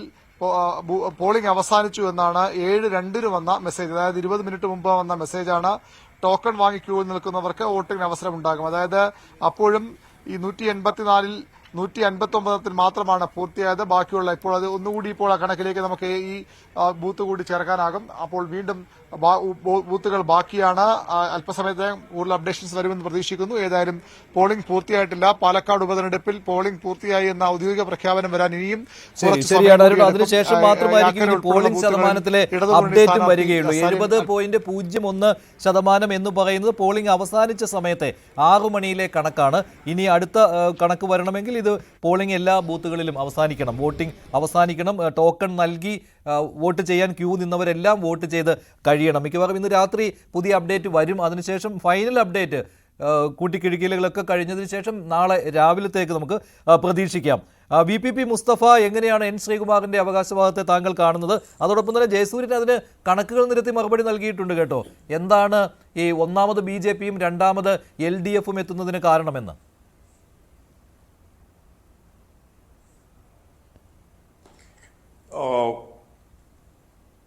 മഞ്ജുഷ, ഈ പോളിംഗ് ശതമാനത്തിൽ എന്തായാലും ഇപ്പോൾ ഉള്ള 70% നിന്ന് ഒരു 73% എത്താം. നിങ്ങൾ പറഞ്ഞതുപോലെ നാളെ രാവിലത്തേക്ക് ഇലക്ഷൻ കമ്മീഷന്റെ അന്തിമമായിട്ടുള്ള കണക്കുകൾ വരുമ്പോൾ, നമ്മുടെ പോസ്റ്റൽ ബാലറ്റുകൾ മറ്റു കാര്യങ്ങളെല്ലാം കൂടി വരുമ്പോൾ ഒരു 73% എത്താം. അങ്ങനെ എത്തുമ്പോൾ തന്നെ ഇത്തവണ വോട്ടർമാരുടെ ആകെ എണ്ണത്തിലുണ്ടായ വർധനവ് വെച്ച് നോക്കുമ്പോൾ ആ 73% എന്ന് പറയുന്നത് കഴിഞ്ഞ തവണ പോൾ ചെയ്ത ആകെ വോട്ടുകളുടെ എണ്ണം 1,42,000 ആയിരുന്നു. ഏതാണ്ട് ഒരു 1,40,000 എത്താം. അതുകൊണ്ട് ആകെ പോൾ ചെയ്ത വോട്ടുകളുടെ എണ്ണത്തിൽ നമ്മൾ അങ്ങനെ നോക്കുമ്പോൾ വലിയ കുറവുണ്ടാകാൻ സാധ്യതയില്ല. ഒരു പോളിംഗ് ശതമാനത്തിൽ ഒരു 2% കുറവ് വന്നാലും ഇതൊരു 2,000 വോട്ടിന്റെ അല്ലെങ്കിൽ 3,000 വോട്ടിന്റെ കുറവ് മാത്രമേ ഉണ്ടാവുകയുള്ളൂ. പാലക്കാട് നഗരസഭയിൽ ഏറെക്കുറെ കഴിഞ്ഞ തവണത്തെ പോളിംഗ് നിലനിർത്താൻ കഴിഞ്ഞപ്പോൾ ഇവിടെ ഇപ്പോൾ പ്രവണതകൾ സൂചിപ്പിക്കുന്നത് പോലെ UDF-ന് വലിയ ലീഡ് കൊടുക്കുന്ന പിരായിരി, അതുപോലെ മാത്തൂർ പോലുള്ള പഞ്ചായത്തുകളിൽ 5% മുതൽ 10% വരെ പോൾ ചെയ്ത വോട്ടുകളുടെ എണ്ണത്തിൽ കുറവ് വരും. അത് വലിയ തോതിൽ UDF-നെ തന്നെയാണ് സ്വാധീനിക്കാൻ പോകുന്നത്. ആ നിലയിൽ തന്നെ പോൾ ചെയ്ത വോട്ടുകൾ അത് UDF-ന്റെ ശക്തി കേന്ദ്രങ്ങളിൽ 5% മുതൽ 10% വരെ കുറവ് വരുന്നു എന്നുള്ളത് അവരെ സാരമായിട്ട് ബാധിക്കുന്നു. 2, ഈ തെരഞ്ഞെടുപ്പിൽ ഏതെല്ലാം തരത്തിൽ മാധ്യമങ്ങൾ മറച്ചുവെക്കാൻ ശ്രമിച്ചാലും UDF-ന് വേണ്ടി ശ്രീകുമാറിനെ പോലുള്ളവർ വാദിക്കാൻ നിന്നാലും കുഴപ്പങ്ങൾ ഉണ്ടായത് UDF-ലാണ്. അവരുടെ ആത്മവിശ്വാസമാണ് ചോർന്നു പോയത് എന്നുള്ളത് വ്യക്തമാണല്ലോ. ഒരു സരിൻ മാത്രമല്ല പോയത്. യൂത്ത് കോൺഗ്രസിന്റെ ജനറൽ സെക്രട്ടറി ആയിരുന്ന AK ഷാനിബ് തൊട്ട് അവിടുത്തെ പഞ്ചായത്ത് മെമ്പർമാർ, നഗരസഭാ കൗൺസിലർമാർ ഉൾപ്പെടെ ഏതാണ്ട് 1 ഡസനോളം പ്രാദേശിക നേതാക്കൾ സരിന്റെ പിന്നാലെ ഇടതുപക്ഷത്തേക്ക് വന്നു. അവരെല്ലാം ഇടതുപക്ഷത്തോട് വരുമ്പോൾ വെച്ചാൽ അവരൊറ്റയ്ക്കല്ല, അവർക്ക് സ്വാധീനിക്കാൻ കഴിയുന്ന പ്രാദേശികമായിട്ടുള്ള അവരുടെ സ്വാധീന കേന്ദ്രങ്ങളുണ്ട്. അവര് പഞ്ചായത്ത് തെരഞ്ഞെടുപ്പിലും അതുപോലെ മുനിസിപ്പൽ തെരഞ്ഞെടുപ്പിലും എല്ലാം, അതുപോലെ പ്രാദേശികമായിട്ട് അവരുടെ സംഘടനാ പ്രവർത്തനങ്ങളിലുമെല്ലാം അവിടെ വലിയ വേരോട്ടം ഉറപ്പിച്ചിട്ടുള്ളവരാണ്. അങ്ങനെ 1 ഡസനോളം ആളുകളാണ് കോൺഗ്രസിൽ നിന്ന് പുറത്തേക്ക് വന്നിട്ടുള്ളത്. അവരെല്ലാം ഇടതുപക്ഷത്തേക്കാണ് വന്നിട്ടുള്ളത്. അതെല്ലാം ചെലുത്തുന്ന സ്വാധീനം എന്ന് പറഞ്ഞാൽ വലിയ ആയിരക്കണക്കിന് വോട്ടല്ലെങ്കിലും ഈ ഓരോ നേതാവിന്റെയും കൂടെ അവർക്ക് സ്വാധീനിക്കാൻ പറ്റുന്ന ചില 100 കണക്കിന് വോട്ടുകൾ വന്നു കഴിയുമ്പോൾ തന്നെ UDF-ന് കഴിഞ്ഞ തവണയുണ്ടായ 3000-ഓളം വരുന്ന ഭൂരിപക്ഷത്തിൽ നിന്ന് അവർ പുറകോട്ട് പോവുകയാണ്. ഏറ്റവും അവസാനം സന്ദീപ് വാര്യരുടെ UDF-ലേക്കുള്ള വരവ് അവരെ എത്രമേൽ, കാരണം അവരുടെ ഒരു വോട്ട് ബേസ് എന്ന് പറയുന്നത് മുസ്ലിം മതന്യൂനപക്ഷമാണല്ലോ. ആ മുസ്ലിം മതന്യൂനപക്ഷത്തിൽ അത് വലിയ ആശങ്കയുണ്ടാക്കി. അതുകൊണ്ടാണ് നിങ്ങൾ നോക്കൂ, സന്ദീപ് വാര്യർ കോൺഗ്രസിലേക്ക് വന്ന ഉടനെ അദ്ദേഹവുമായിട്ട് കോൺഗ്രസ് പോയത് എവിടത്തേക്കാ? പാണക്കാട് തങ്ങളുടെ അടുത്തേക്ക്, ജിഫ്രി തങ്ങളുടെ അടുത്തേക്ക്, എന്താ PJ ജോസഫിന്റെ അടുത്തേക്ക്, കേരള കോൺഗ്രസിന്റെ അടുത്തേക്ക് പോയില്ല, അല്ലെങ്കിൽ ക്രിസ്ത്യൻ മതപുരോഹിതന്റെ അടുത്തേക്ക് പോയില്ല. അപ്പോ ഇക്കാലം അത്രയും കടുത്ത നിലയിൽ ഒരുപക്ഷെ കേരളത്തിലെ ഒരുതരം ഏറ്റവും വിരളി പിടിച്ച ഭാഷയിൽ RSSന്റെ ഈ വിദ്വേഷ രാഷ്ട്രീയം പറയുന്ന ആളുകളിൽ ഒരാൾ എന്നുള്ള നിലയിൽ അദ്ദേഹം ഉയർത്തിയിട്ടുള്ള വർത്തമാനങ്ങൾ, അത് ഇപ്പോഴും മതന്യൂനപക്ഷങ്ങളിൽ ചെലുത്തിയിട്ടുള്ള ആശങ്ക, അങ്ങനെ ഒരാളെ രാത്രിക്ക് രാത്രി ഇങ്ങനെ സ്വീകരിച്ചപ്പോൾ മുസ്ലിം മതന്യൂനപക്ഷങ്ങളിൽ അവരുടെ വോട്ട് ബേസിൽ അത് പ്രശ്നമുണ്ടാക്കുന്നു എന്ന് കണ്ടപ്പോൾ അവരിങ്ങനെ ഈ തങ്ങന്മാരുടെ അടുത്തേക്കാണല്ലോ സന്ദീപ് വാര്യരെ കൊണ്ടുപോയത്.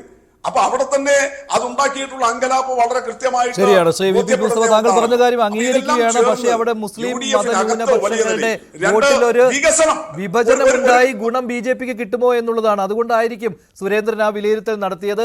BJP ഒന്നാമത്, LDF രണ്ടാമത് എന്നുള്ള വിലയിരുത്തൽ വന്നത്. ഞാൻ മഹാരാഷ്ട്ര അപ്ഡേറ്റിലേക്ക് പെട്ടെന്ന് പോവുകയാണ്. കിരൺ, എന്താണ് പുതിയ കണക്കുകൾ വന്നിട്ടുള്ളത്? മഞ്ജുഷ, മഹാരാഷ്ട്രയിൽ നിന്നല്ല ജാർഖണ്ഡിൽ നിന്നാണ് തികച്ചും വ്യത്യസ്തമായ ഒരു ഫലം കൂടി വന്നിരിക്കുന്നത്. അവിടെ ഇന്ത്യ മുന്നണി JMM നേതൃത്വം നൽകുന്ന ഹേമന്ത് സോറൻ നേതൃത്വം നൽകുന്ന ഇന്ത്യ മുന്നണി 53 സീറ്റ് നേടി അധികാരത്തിൽ ഏറും എന്നാണ് ആക്സിസ് മൈ ഇന്ത്യ എന്ന് പറയുന്ന ആധികാരികമായ ഒരു ഏജൻസിയുടെ റിപ്പോർട്ട്. അവർ പ്രവചിക്കുന്നതനുസരിച്ച് ഇന്ത്യ മുന്നണിക്ക് 53 സീറ്റും BJP-ക്ക് 25 സീറ്റുകളുമാണ്. BJP മുന്നണിക്ക് 25 സീറ്റുകളുമാണ്. JMM-ഉം കോൺഗ്രസും RJD-യും ഒക്കെ അടങ്ങുന്ന CPI ML അടങ്ങുന്ന ഇന്ത്യ മുന്നണിക്കാണ് 53 സീറ്റുകൾ. BJP മുന്നണിക്ക് 25 സീറ്റുകളാണ് അവർ പ്രവചിക്കുന്നത്.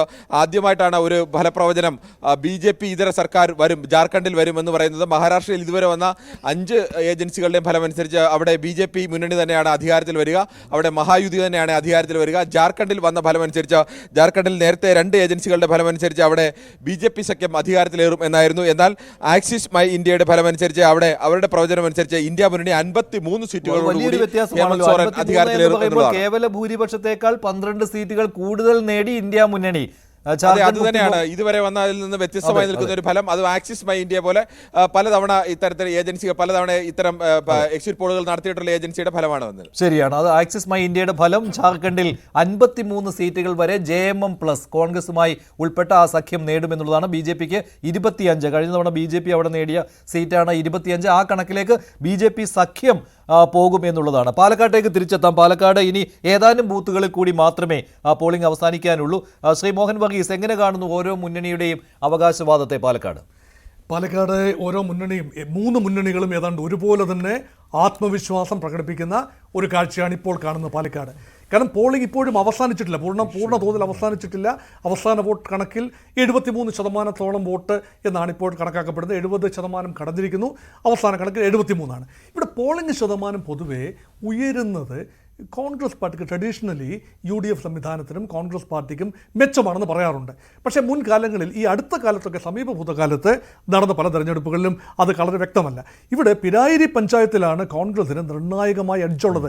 കഴിഞ്ഞ പ്രാവശ്യം ശ്രീധരൻ പാലക്കാട് നഗരസഭയിൽ വളരെ നല്ല ഭൂരിപക്ഷത്തിൽ 7000-ൽ പരം വോട്ടിന് മുന്നിട്ട് നിന്നിട്ട് പോലും പിരായിരി പഞ്ചായത്തിലെ വോട്ട് എണ്ണിക്കഴിഞ്ഞപ്പോൾ ഷാഫി പറമ്പിൽ ഒരു നേരിയ മേൽക്കൈ നേടുന്ന ഒരു കാഴ്ച കണ്ടു. ഇപ്രാവശ്യം പിരായിരി പഞ്ചായത്തിൽ വോട്ട് ശതമാനത്തിൽ ലേശം കുറവ് സംഭവിക്കുമ്പോൾ കോൺഗ്രസിന് ചെറിയ ആശങ്കകൾ ഉണ്ടാകുന്നത് സ്വാഭാവികമാണ്. പക്ഷേ ഓർക്കൂ, പാലക്കാട് നഗരസഭ 60-70% വോട്ടുകളുള്ള പാലക്കാട് നഗരസഭയിൽ കോൺഗ്രസും BJPയും തന്നെയാണ് പ്രധാന കക്ഷികളെന്ന് ഓർക്കണം.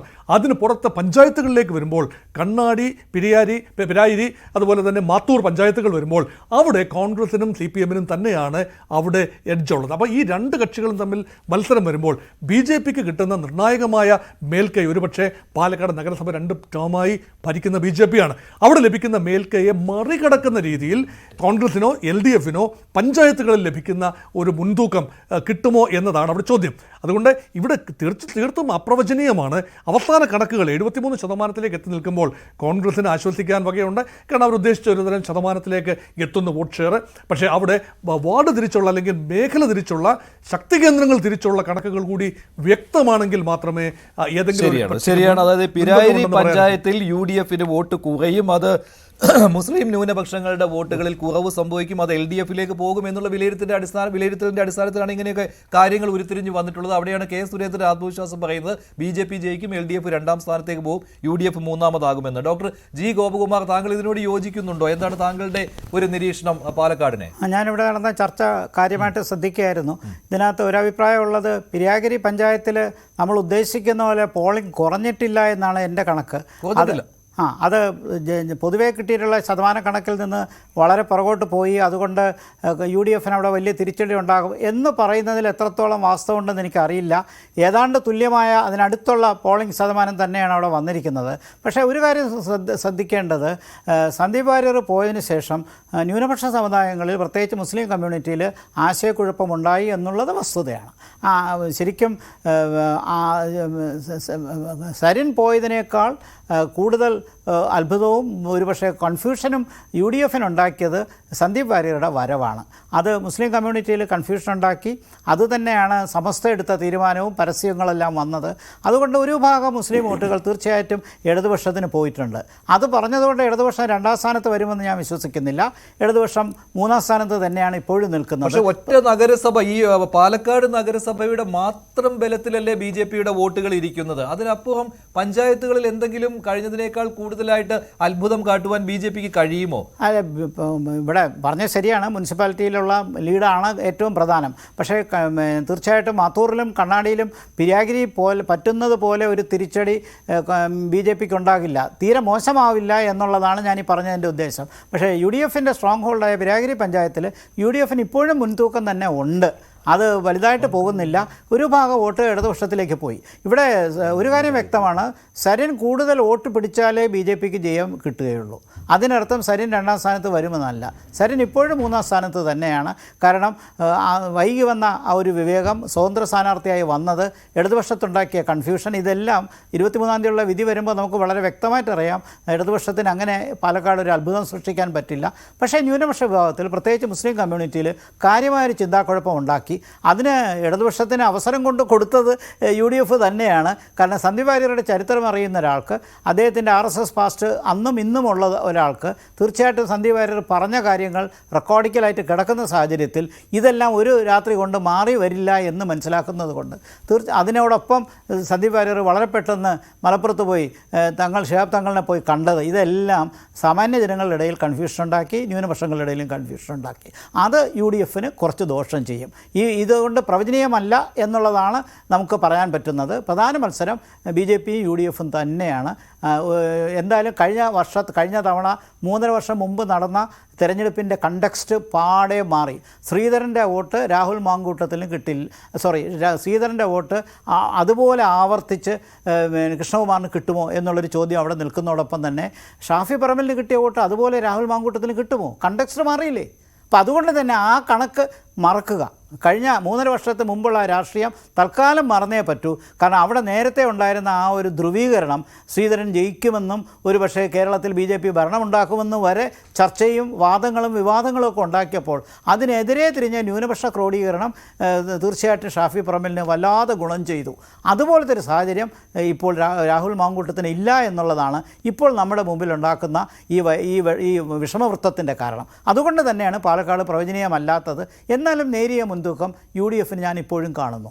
ശരി, ഞാൻ ജയസൂരിലേക്ക് പോകുന്നതിന് മുൻപ് തന്നെ ഇതിൻ്റെ ഡയറക്റ്റ് ആൻസർ N. ശ്രീകുമാറിൽ നിന്ന്. N. ശ്രീകുമാർ, ഈ സന്ദീപ് വാര്യരെ വെറുതെ ആവശ്യമില്ലാതെ എടുത്തോ എന്നുള്ള ഒരു ചോദ്യമാണ് വന്നിരിക്കുന്നത്. അത് ഈ മുസ്ലിം ന്യൂനപക്ഷങ്ങൾക്കിടയിൽ ഉണ്ടാക്കിയ ഒരാശയക്കുഴപ്പം, അവിടെ LDFന് കിട്ടാൻ പോകാതിരിക്കേണ്ട വോട്ടുകൾ പോലും അത് LDFന് കിട്ടുവാനുള്ള സാഹചര്യം, അതായത് UDFന് കിട്ടേണ്ട വോട്ടുകൾ LDFിലേക്ക് പോയിട്ടുണ്ടാകും. എന്നാലും LDF മൂന്നാമത് UDF ഒന്നാമത് എന്ന് തന്നെ ശ്രീ ഗോപകുമാർ പറയുന്നുണ്ട്. പക്ഷേ അവിടെ ഒരു ആശയക്കുഴപ്പം നിലനിൽക്കുകയാണ്, വേണമെങ്കിൽ BJPക്ക് ജയിച്ചു വരാമെന്ന്. നോക്കൂ മനുഷ്യ, നമ്മുടെ സാമാന്യ ജനങ്ങൾക്കിടയിൽ എന്നത്തെ വോട്ടർമാർക്കിടയിൽ ഈ സന്ദീപയുടെ വരവും പോക്കും ഒന്നും അല്ല വിഷയം.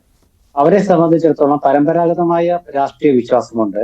അത് കൂടാതെ തന്നെ നമ്മൾ 1957 കമ്മ്യൂണിസ്റ്റ് പാർട്ടി ചിന്തിക്കുന്ന പോലെ അടിസ്ഥാന ജനവിഭാഗങ്ങളെ അന്നവർ കണക്കാക്കിയിരുന്നത് എങ്ങനെയാണ്?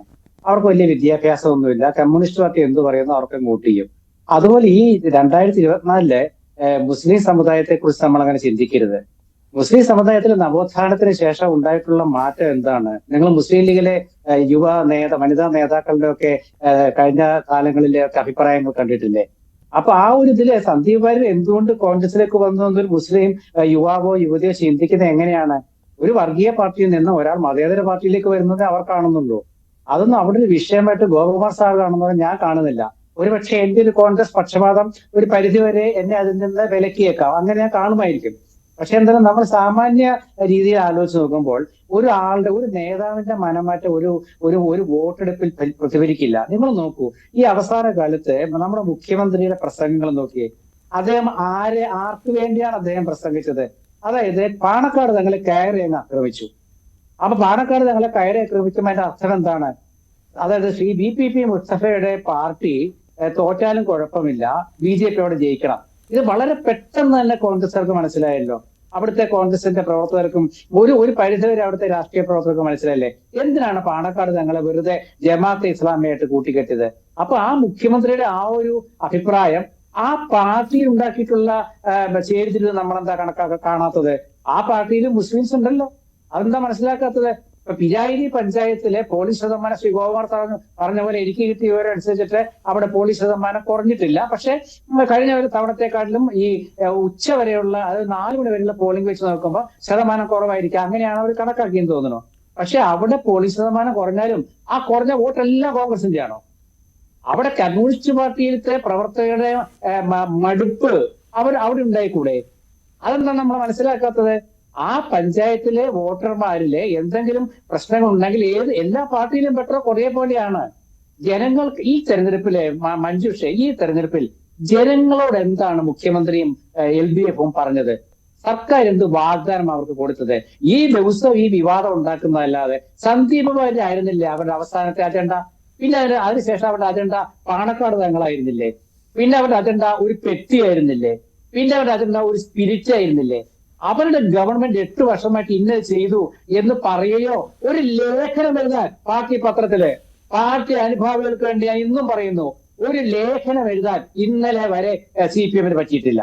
അറിയാമല്ലോ എന്താ കാരണം? നേട്ടങ്ങളില്ല, പ്രവർത്തകരോട് പറയാനൊന്നും. വിവാദങ്ങൾ ഏറെ ചർച്ച ചെയ്യപ്പെട്ട ഒരു തെരഞ്ഞെടുപ്പാണ് ഇത്. ഇത്തരത്തിലുള്ള പ്രചാരണത്തിലെ ഈ വിവാദങ്ങൾ കൂടി കൊണ്ടാവാം പോളിംഗ് ശതമാനത്തിൽ ഇത്ര വർധനവുണ്ടായത്? അതല്ലെങ്കിൽ മറ്റൊരു കാര്യം കൂടിയുള്ളത്, സാധാരണ ഈ തെരഞ്ഞെടുപ്പിൽ വലിയ രീതിയിൽ പോളിംഗ് ഉണ്ടാകുന്ന സമയത്ത് പറയുന്ന ഒരു കാര്യമുണ്ട്, ഒരു ഭരണവിരുദ്ധ വികാരം പ്രതിഫലിക്കുന്നുണ്ടോ എന്ന്. ആ ഒരു ചോദ്യവും ഇവിടെയുണ്ട്. ഞാൻ വരാം അതിലേക്ക്, ജയസൂര്യനിലേക്ക് വരാം. അതിനു മുൻപ് മഹാരാഷ്ട്രയിൽ നിന്നുള്ള മറ്റൊരു എക്സിറ്റ് പോൾ ഫലം കൂടി വന്നിട്ടുണ്ട്. കിരൺ, എന്താണ് അതിന്റെ വിവരം? മറാത്തി രുദ്ര എന്ന് പറയുന്ന ഒരു ഏജൻസിയുടെ, പ്രാദേശിക ഏജൻസിയുടെ എക്സിറ്റ് പോൾ ഫലമാണ് പുറത്തു വന്നിരിക്കുന്നത്. അവിടെയും BJPക്ക് തന്നെയാണ് വിജയം പ്രവചിക്കുന്നത്. 128 മുതൽ 142 സീറ്റ് വരെ എന്നതാണ്. ആലോചിക്കണം, 128 മുതൽ 142 എന്ന് പറയുമ്പോൾ കേവല ഭൂരിപക്ഷത്തിന് കടക്കുന്ന ഭൂരിപക്ഷത്തിലേക്ക് എത്തുന്നില്ല. തൂക്കുസഭയിലേക്കാണ് എത്തുന്നത്. പക്ഷേ മേൽക്കൈ അവർക്ക് എന്ന് പ്രവചിക്കുന്നു. കോൺഗ്രസ് 125 മുതൽ 140 വരെ എന്ന് പ്രവചിക്കുന്നുണ്ട്. മറ്റുള്ളവർക്ക് 18 മുതൽ 23 സീറ്റുകൾ വരെയാണ്. അങ്ങനെയാണ് ഒരു ഫലം വരുന്നെങ്കിൽ സ്വാഭാവികമായും മറ്റുള്ളവരുടെ സീറ്റുകളൊക്കെ അതീവ നിർണായകമാവും, അവരുടെ നിലപാടുകളടക്കം നിർണായകമാവും. ഇതുവരെ പുറത്തു വന്ന എക്സിറ്റ് പോൾ ഫലങ്ങളിൽ ഈ ഫലം മാത്രമാണ് മറിച്ച് ഒരു ഫലം, അല്ലെങ്കിൽ BJPക്ക് മേൽക്കൈ നൽകുമ്പോഴും BJPക്ക് സ്വന്തമായി ഭൂരിപക്ഷമില്ല, കേവല ഭൂരിപക്ഷം മറികടന്ന് ഒരു ഭൂരിപക്ഷം BJP സഖ്യത്തിന് നേടാൻ കഴിയില്ല എന്ന് പറയുന്നത്. അതോടൊപ്പം തന്നെ ചില പ്രധാനപ്പെട്ട സീറ്റുകളിൽ ആര് ജയിക്കും പരാജയപ്പെടും എന്ന് സംബന്ധിച്ച് JVCയുടെ ഒരു ഫലപ്രവചനം കൂടി പുറത്തു വന്നിട്ടുണ്ട്. ഏറ്റവും പ്രധാനപ്പെട്ട ഇത് അമരാവതിയിലാണ്. അമരാവതിയിൽ മത്സരിക്കുന്ന അജിത് പവാറും യുഗേന്ദ്ര പവാറുമാണ്.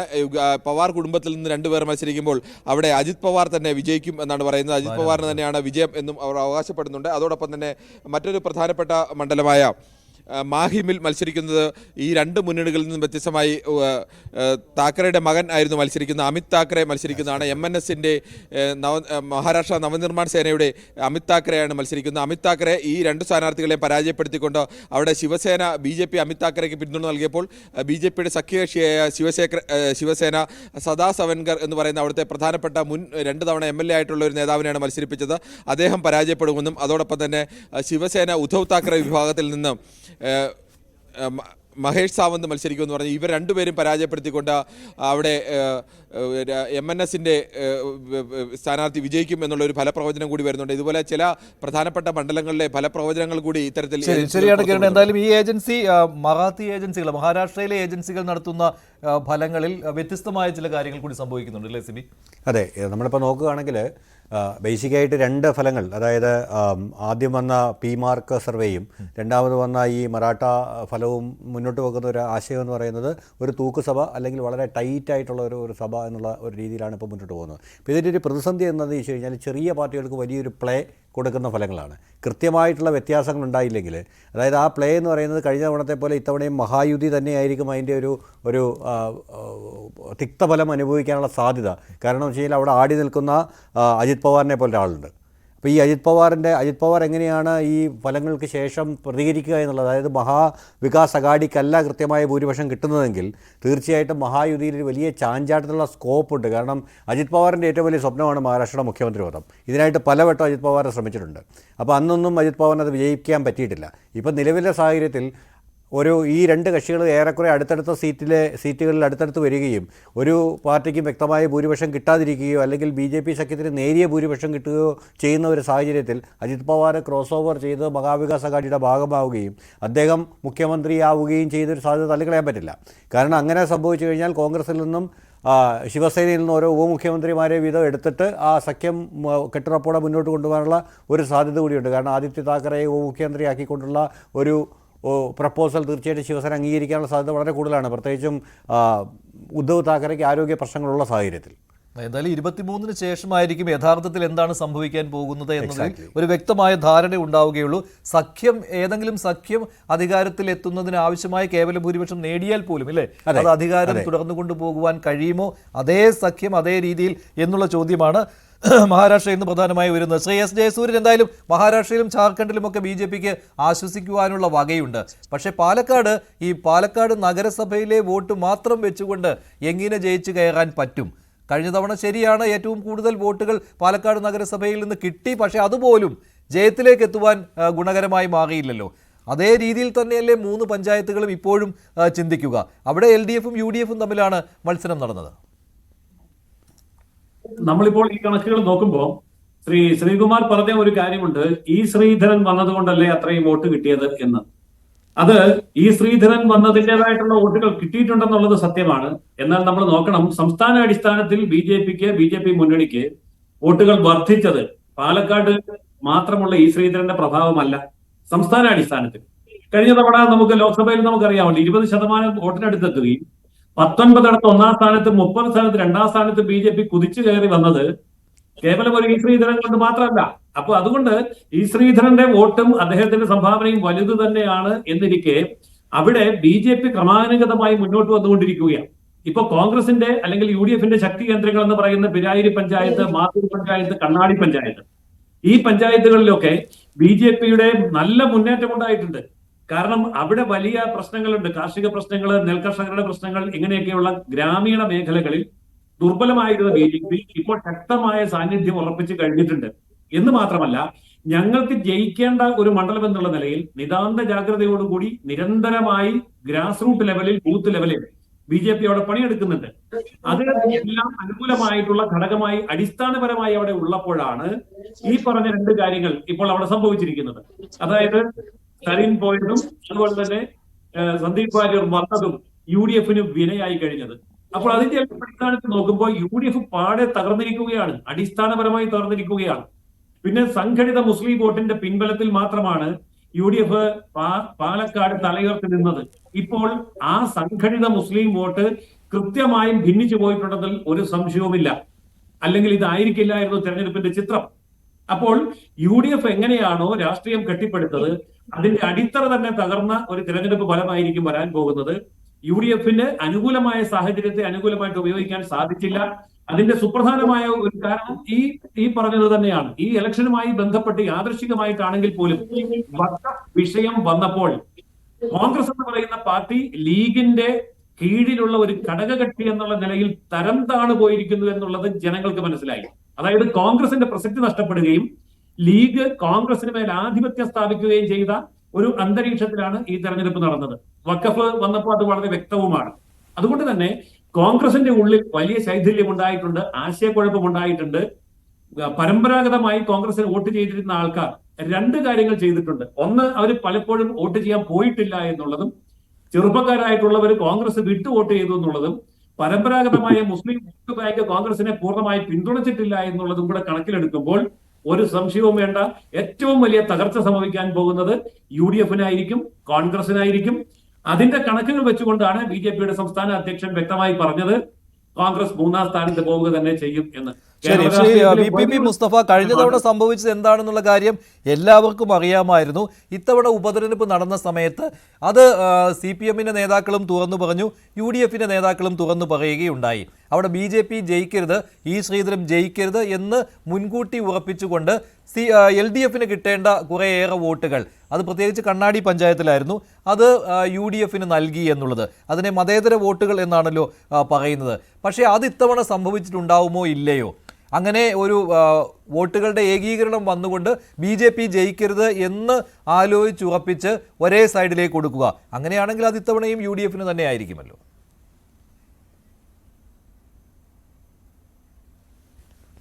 ഇല്ല, ഒന്ന്, പാലക്കാടിനെ സംബന്ധിച്ചിടത്തോളം ഈ ഉപതെരഞ്ഞെടുപ്പ് അടിച്ചേൽപ്പിക്കപ്പെട്ടതാണ് എന്ന തോന്നൽ അവിടുത്തെ വോട്ടർമാർക്കുണ്ട്. അത് UDF അനുഭാവികളായ വോട്ടർമാർക്ക് തന്നെയും നല്ലതുപോലെയുണ്ട്. കാരണം BJP 2-ാം സ്ഥാനത്ത് വന്നു നിൽക്കുന്ന ഷാഫി പറമ്പിൽ 3 തെരഞ്ഞെടുപ്പുകളിൽ തുടർച്ചയായി അവിടെ മത്സരിച്ചപ്പോൾ ഓരോ തെരഞ്ഞെടുപ്പിലും അദ്ദേഹത്തിന്റെ ഭൂരിപക്ഷം കുറഞ്ഞു വന്നു. കഴിഞ്ഞതിൽ 3000 വോട്ടിന്റെ ചെറിയ വ്യത്യാസത്തിലാണ് നിൽക്കുന്നത്.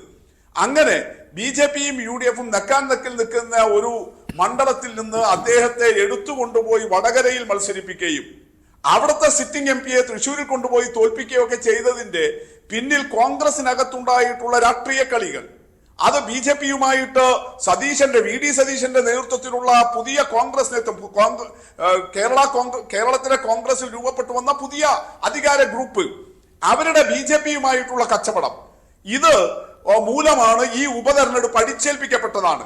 അതോടൊപ്പമാണ് പത്തനംതിട്ടക്കാരനായ വ്യാജ ID കാർഡ് ഉൾപ്പെടെ നിർമ്മിച്ച ഒരു ബ്ലാക്ക് ക്യാരക്ടറുള്ള ഒരാളെ കൊണ്ടുവന്ന് നേരത്തെ തീരുമാനിച്ചതുപോലെ അവിടെ സ്ഥാനാർത്ഥിയായിട്ട് അടിച്ചേൽപ്പിക്കുന്നത്. ഇതെല്ലാം ചേർന്ന് പാലക്കാട്ടെ UDFൽ അതിന്റെ അനുഭാവികൾ ഉണ്ടാക്കിയിട്ടുള്ള വലിയ വിഷമകരമായ സാഹചര്യമുണ്ട്. അത് പ്രതിഫലിക്കും. അത് നമ്മൾ വട്ടിയൂർക്കാവിൽ കണ്ടതാണല്ലോ. 2011 വട്ടിയൂർക്കാവ് മണ്ഡലം ഉണ്ടാകുന്നത്. ആദ്യത്തെ തെരഞ്ഞെടുപ്പിൽ K. മുരളീധരനാണ് ജയിച്ചത്.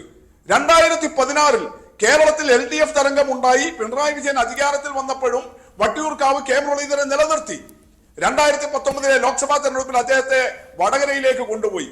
പക്ഷെ അവിടെ ബൈ ഇലക്ഷൻ വന്നപ്പോൾ 2016 കെ മുരളീധരൻ രണ്ടാം വട്ടം ജയിച്ച തെരഞ്ഞെടുപ്പിൽ LDF 3-ാം സ്ഥാനത്തേക്ക് പോയി. TM സീമ ആ 3-ാം സ്ഥാനത്തേക്ക് പോയ മണ്ഡലത്തിൽ ഞങ്ങൾക്ക് 40,000-ൽ താഴെ വോട്ടായിരുന്നു. 40,000-ൽ താഴെയായിരുന്നു അവിടെ വോട്ട്. 2-ാം സ്ഥാനത്തുള്ള കുമ്മനം രാജശേഖരന് 40,000 ആയിരുന്നു. അതിലും താഴെയായിരുന്നു അവിടെ ഞങ്ങളുടെ വോട്ട് 2016. പക്ഷേ 2019 ലോക്സഭാ തെരഞ്ഞെടുപ്പിലും ഞങ്ങൾ 3-ാം സ്ഥാനത്തായിരുന്ന വട്ടിയൂർക്കാവിൽ 6 മാസത്തിനുള്ളിൽ അവിടെ ബൈ ഇലക്ഷൻ വന്നപ്പോൾ ആ ദയനീയമായ 3-ാം സ്ഥാനത്തിൽ നിന്ന് 54,000-ലേറെ വോട്ട് നേടി ഞങ്ങൾ 1-ാം സ്ഥാനത്തെത്തി. അത് VK പ്രശാന്തിന്റെ ഒറ്റപ്പെട്ട വിജയമായിരുന്നില്ല. ആ വിജയം അദ്ദേഹം 2021 നിലനിർത്തി. 2016-ലും 19-ലും 3-ാം സ്ഥാനത്തുണ്ടായിരുന്ന LDF 2019 ബൈ ഇലക്ഷനിലും 2021 അസംബ്ലി ഇലക്ഷനിലും വട്ടിയൂർക്കാവിൽ 1-ാം സ്ഥാനത്തെത്തിക്കൊണ്ട് ഞങ്ങളത് നിലനിർത്തുകയുണ്ടായി. ഇത് നമ്മുടെ മുന്നിലെ ഒരു അനുഭവമാണ്. ഈ പശ്ചാത്തലമാണ് കാണേണ്ടത്. UDF-നോടാണ് വലിയ അസംതൃപ്തി. ഇപ്പോ കഴിഞ്ഞ ഏപ്രിൽ മാസത്തിൽ നടന്ന ലോക്സഭാ തെരഞ്ഞെടുപ്പിന്റെ രാഷ്ട്രീയമേ അല്ല ഇപ്പോ കേരളത്തിലുള്ളത്. ഇവിടെ ശ്രീകുമാർ വാദിക്കുന്നത് പോലെ കേരള ഭരണത്തോടുള്ള വലിയ വിരോധമാണെങ്കിൽ എന്തിനാണ് വയനാട് വോട്ട് കുറയേണ്ട കാര്യം ലോക്സഭാ തെരഞ്ഞെടുപ്പിൽ? 6 മാസം മുമ്പുണ്ടായ ലോക്സഭാ തെരഞ്ഞെടുപ്പിനേക്കാൾ വലിയ നിലയിലല്ലേ കുത്തനെ പിറകോട്ട് പോയത്? അതും രാഹുൽ ഗാന്ധിയേക്കാൾ കരിഷ്മയോടുകൂടി പ്രിയങ്ക ഗാന്ധിയെ ഇന്ദിരാഗാന്ധിയുടെ നേർരൂപത്തോടുകൂടി അങ്ങനെ ഒരു മേക്ക് ഓവറോട് കൂടിയിട്ട് ഈ സ്റ്റാർ കാൻഡിഡേറ്റ് ആയിട്ട് പ്രിയങ്ക ഗാന്ധിയെ അവതരിപ്പിച്ചിട്ടും വൻതോതിൽ അവിടുത്തെ പോളിംഗ് പെർസെന്റേജിൽ കുറവുണ്ടായില്ലേ? അത് പിണറായി വിജയന്റെ ഭരണത്തോടുള്ള ആളുകളുടെ എതിർപ്പ് കൊണ്ടാണോ? അപ്പൊ നിങ്ങൾ നമ്മുടെ മുന്നിൽ രാഷ്ട്രീയ യാഥാർത്ഥ്യം നിൽക്കുകയാണ്. ലോക്സഭാ തെരഞ്ഞെടുപ്പിന്റെ UDF-നുണ്ടായ വിജയത്തിന്റെ ഒരു ഹാങ് ഓവറിൽ നിന്നിട്ട് ഈ ബൈ ഇലക്ഷന്റെ രാഷ്ട്രീയ പശ്ചാത്തലത്തെ ശരി Shri VP Mustafa, doctor G Gopakumar, താങ്കൾക്ക് അതിനോട് യോജിക്കാൻ കഴിയുന്നുണ്ടോ? തുടക്കം മുതൽ പാലക്കാട് ബൈ ഇലക്ഷൻ പ്രഖ്യാപിച്ച സമയം മുതൽ LDF പറയുന്ന കാര്യമാണ് വട്ടിയൂർക്കാവുമായിട്ട് താരതമ്യപ്പെടുത്തി നോക്കുക എന്നുള്ളത്. പക്ഷേ അതിനോട് യോജിക്കാൻ കഴിയുന്നുണ്ടോ ഡോക്ടർ ജി ഗോപകുമാർ? നിർഭാഗ്യവശാൽ അതിനോട് ഒട്ടും യോജിക്കാൻ കഴിയുന്നില്ല. ഞാൻ വട്ടിയൂർക്കാവിലെ ഒരു വോട്ടർ കൂടിയാണ്. പ്രശാന്ത് ഉൾപ്പെടെയുള്ള സ്ഥാനാർത്ഥികളെ നേരിട്ട് അറിയുകയും ചെയ്യാം. പ്രശാന്ത് വ്യക്തിപരമായിട്ട് വളരെ അക്സെപ്റ്റബിൾ ആയിട്ടുള്ളൊരു കാൻഡിഡേറ്റാണ്. ഇപ്പോൾ ഇടതുപക്ഷ രാഷ്ട്രീയത്തിനകത്ത് വ്യക്തിത്വത്തിന് വലിയ പ്രാധാന്യമില്ല എന്ന് പറയുമെങ്കിലും അദ്ദേഹം തിരുവനന്തപുരം മേയറായിരുന്ന സമയത്തും പിൽക്കാലത്ത് നടത്തിയ പ്രവർത്തനങ്ങളും എല്ലാം ശ്ലാഘനീയമായതുകൊണ്ട് അദ്ദേഹത്തിൻ്റെ സൽപ്പേര് അതിനകത്തൊരു വലിയ ഘടകമായിരുന്നു.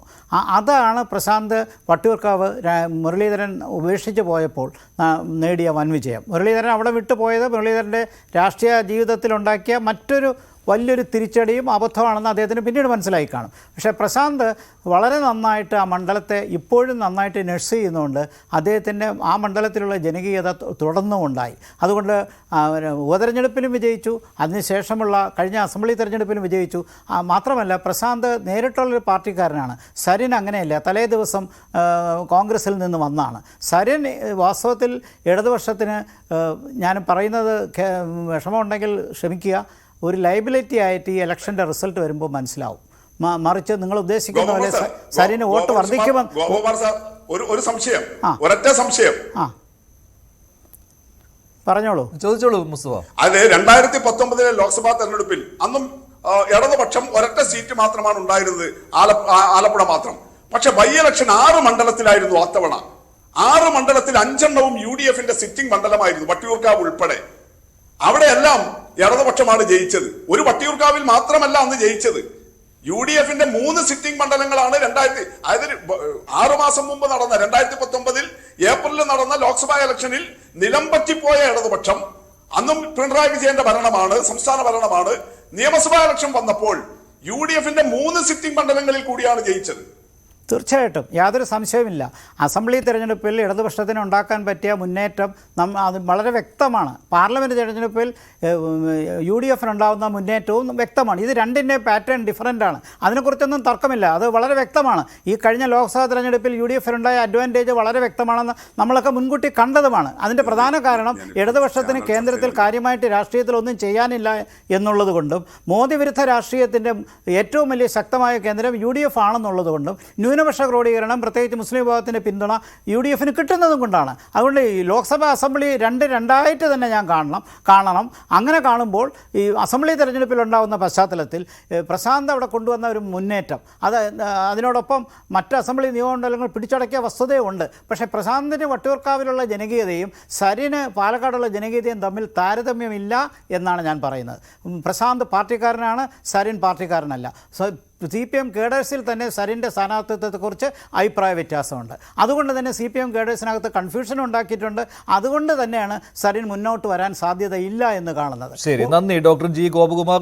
താങ്കളുടെ ഈ പ്രതികരണത്തിന് നന്ദി. Shri VPP Mustafa, Shri S. Jayasuryan, Shri N. Sreekumar, Shri Mohan Varghese, Shri Sibi Sathyan ഈ 1.5 മണിക്കൂർ സമയം വിശദമായിട്ട് തന്നെ ഈ ചർച്ചയിൽ പങ്കെടുത്തതിന് പോൾ ഓഫ് പോൾസ്, അതിലിപ്പോൾ ഏറ്റവും ഒടുവിലെ വിവരങ്ങളനുസരിച്ച് ഇതുവരെ വന്ന എക്സിറ്റ് പോൾ ഫലങ്ങൾ വെച്ച് നോക്കുകയാണെങ്കിൽ BJP നേതൃത്വം നൽകുന്ന മഹായുതി സഖ്യം മഹാരാഷ്ട്രയിൽ അധികാരത്തിൽ എത്തുമെന്നാണ്. ചില എക്സിറ്റ് പോൾ ഫലങ്ങൾ മാത്രമാണ് അല്ല എന്നുള്ള സൂചന നൽകിയിട്ടുള്ളത്. ജാർഖണ്ഡിലും BJP മുന്നണിക്ക് തന്നെയാണ് അധികാരത്തിലെത്തുവാനുള്ള സാധ്യത എന്നാണ് എക്സിറ്റ് പോൾ ഫലങ്ങൾ പറയുന്നത്. 1-2 സർവേ ഫലങ്ങൾ മാത്രം, ഒരു എക്സിറ്റ് പോൾ ഫലം മാത്രമാണ് മറിച്ച് അവിടെ ഇന്ത്യ സഖ്യം അധികാരത്തിലെത്തും ജാർഖണ്ഡിൽ എന്ന് പറയുന്നത്. അങ്ങനെ ആകത്തുക നോക്കുകയാണെങ്കിൽ മഹാരാഷ്ട്രയിലും ജാർഖണ്ഡിലും BJP നേതൃത്വം നൽകുന്ന മുന്നണിയുടെ മുന്നേറ്റമാണ് എക്സിറ്റ് പോൾ ഫലങ്ങൾ നൽകുന്ന വിവരം. കൂടുതൽ എക്സിറ്റ് പോൾ ഫലങ്ങൾ കൂടി ഇപ്പോൾ വന്നുകൊണ്ടിരിക്കുന്നുണ്ട്. അതിലേക്ക് അടുത്ത ബുള്ളറ്റിനുകളിൽ വരാം. നന്ദി. ഈ പോൾ അവസാനിക്കുകയാണ്. ഇനി അടുത്ത വാർത്താ ബുള്ളറ്റിൻ കാണാം.